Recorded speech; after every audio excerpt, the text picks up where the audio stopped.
Sir, party के नेता के तौर पे, राष्ट्रीय अध्यक्ष के तौर पे तो बिहार हमेशा से ही आप आते रहे हैं, लेकिन व्यक्तिगत तौर पे आपके शुरू के लाइफ का अभी एक बड़ा हिस्सा बिहार में ही गुजरा है, तो वो हम अपने दर्शकों को बताना चाहेंगे आपके मार्फत की क्या था।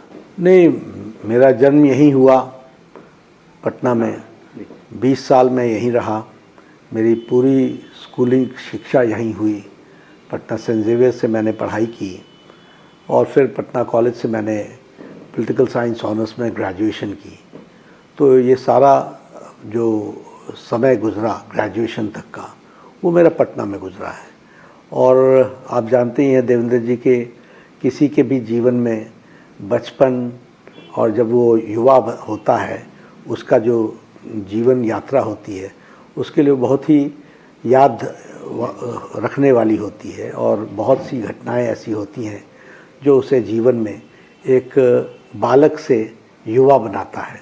और एक बालक से युवा बनने में जो लड़कपन में कुछ गलतियां, कुछ सीख करके फिर संभलने के साथ साथ एक जिसको कहते हैं कि होश यहीं आना, चेतना यहीं जगनी, ये सब चीज़ों की जो यात्रा है, वो सारी यात्रा मेरी यहीं गुजरी है। इसलिए बहुत भावुक भी हो जाता हूँ। उस समय बिहार को आगे के रोड मैप के तौर पे जो आपका एक देखते होंगे कि बिहार आगे कैसा रहेगा, क्या रहेगा, और अभी जो बिहार है कैसे देखते हैं, कैसे तुलना करते हैं? नहीं, बिहार ने, मैं तो बिहार के साथ बहुत जुड़ा रहा हूँ। तो मेरे ग्रेजुएशन करने के बाद तो एक बहुत अंधकार युग आया लालू यादव जी का। वह अंधकार युग जो था वो जंगल राज का युग था और बिहार जो प्रोग्रेस कर रहा था उसकी प्रोग्रेस रुक गई थी। मैं अपने ज़माने में कहूँ तो मेरे कॉलेज को ऑक्सफोर्ड ऑफ बिहार कहा जाता था, पटना कॉलेज को। It was Oxford of Bihar, इस नाम से लोग जानते थे। Who is who, Indo American publication की एक किताब होती थी, पुस्तक थी, जिसमें जो अपने अपने क्षेत्र में बहुत जाने माने लोग हैं उनका जिक्र हुआ करता था उस किताब में। उसमें पटना यूनिवर्सिटी के कम से कम 20 प्रोफेसरों के नाम होते थे। ये यहाँ की ख्याति थी। लेकिन उसके बाद लालू राज आया और लालू राज में शिक्षा की एक तरीके से आहुति दे दी गई, स्वास्थ्य की आहुति दे दी गई और शिक्षा का स्तर गिरने लगा। प्रोफेसरों को तनख्वाह नहीं मिल रही थी, उनकी पेंशनें बंद हो गईं, यूनिवर्सिटी का डेवलपमेंट रुक गया और एक तरीके से कहा जाए कि बिहार की विकास की गति पटरी से उतर गई।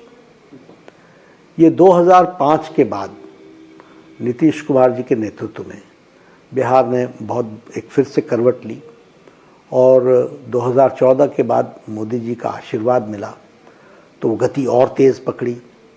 आज जब मैं देखता हूँ तो बहुत तीव्र गति से विकास के रास्ते पर बिहार चल पड़ा है और यह गति एक तरीके से कहा जाए देवेंद्र जी तो इसने गति पकड़ ली है, मोमेंटम गेन कर लिया है। अब इसको और गति देने की आवश्यकता है और मुझे लगता है कि ये चुनाव इस तरीके से ज़रूर गति देगा। यह आज जो आवश्यकता इस बात की है कि बिहार को स्थायित्व मिले, स्थिरता मिले, स्टेबल गवर्नमेंट मिले और स्टेबल गवर्नमेंट नीतीश कुमार के नेतृत्व में हो, डबल इंजन की सरकार हो, ताकि जो आशीर्वाद मोदी जी का मिलता है वो ग्रास रूट लेवल पर इम्प्लीमेंट हो और जो नीतीश कुमार जी के द्वारा हुआ है उसको आगे बढ़ाने की आवश्यकता है। तो मैं 2 फेजेस में देखता हूँ। मेरे बिहार छोड़ने के बाद एक बहुत बड़ा डिप आया, जंगल राज आया, लोग त्राहिमाम कर गए, परिस्थितियाँ बिल्कुल ख़राब हो गई। जंगल राज था, भ्रष्टाचार का अड्डा बना, स्कैंडल्स का, घोटालों का ये स्थान बन गया और फिर नीतीश जी के राज में फिर से सुशासन की तरफ चला, विकास की तरफ चला और विकास को गति मिलते हुए आज हम 2025 में इसको देख